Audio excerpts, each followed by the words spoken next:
शाम की धुंधली रोशनी में वृद्ध लेखक माधव अपनी पुरानी लकड़ी की मेज पर झुके हुए थे। मेज पर चारों ओर कागज के अनगिनत ढेर लगे थे, जिनमें वर्षों के अनुभव और अधूरी कहानियां दबी हुई थीं। कमरे में केवल कलम के चलने की धीमी आवाज गूंज रही थी। तभी अचानक शांत वातावरण में दरवाजे पर एक हल्की दस्तक हुई।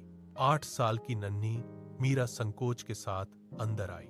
उसके छोटे से हाथ में एक फटी हुई और अधूरी कहानी की किताब थी।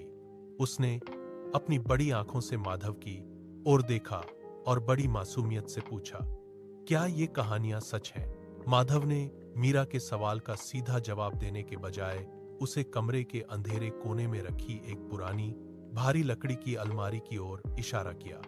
उन्होंने धीरे से अलमारी के दरवाजों को खोला, जिससे एक पुरानी गंध हवा में फैल गई। उन्होंने सावधानी से कुछ धूल भरी किताबें बाहर निकाली और उनके पीले पड़ चुके पन्ने पलटने लगे। मीरा की आंखें चमक उठी जब उसने किताबों के बीच दबे हुए पुराने रहस्यमयी नक्शे और हाथ से बने रंगीन चित्र देखे।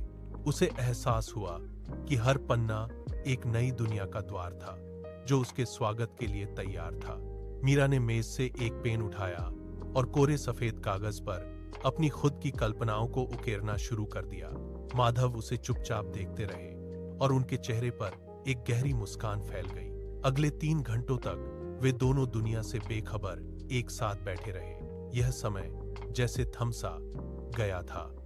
मीरा जब भी एक नया वाक्य लिखती, माधव अपनी अनुभवी दृष्टि से उसे कहानी के अगले रोमांचक मोड़ पर ले जाते। वे पात्रों के दुख, उनकी जीत और उनके सपनों के बारे में चर्चा करते रहे। मीरा के शब्द अब कागज पर दौड़ने लगे थे और माधव की आंखों में अपनी विरासत को आगे बढ़ता देखने का संतोष साफ झलक रहा था। जब बाहर सूरज ढलने लगा और आसमान नारंगी हो गया, तो मीरा ने गर्व से अपनी कहानी माधव को पढ़कर सुनाई। माधव ने धीरे से अपनी कीमती कलम मीरा के नन्हे हाथों में थमा दी। मीरा ने अपनी नोटबुक बैग में रखी और खुशी से बाहर की ओर दौड़ पड़ी। सड़क पर जाते ही उसने एक और बच्चे को रोका और अपनी नई कहानी सुनाना शुरू कर दिया। माधव ने खिड़की से यह दृश्य देखा और अपनी आखिरी किताब बंद करके शेल्फ पर रख दी। अब कमरा शांत था, लेकिन मीरा के शब्द हवा में गूंज रहे थे। एक पीढ़ी की स्याही अब दूसरी पीढ़ी की जीवंत आवाज बन चुकी थी।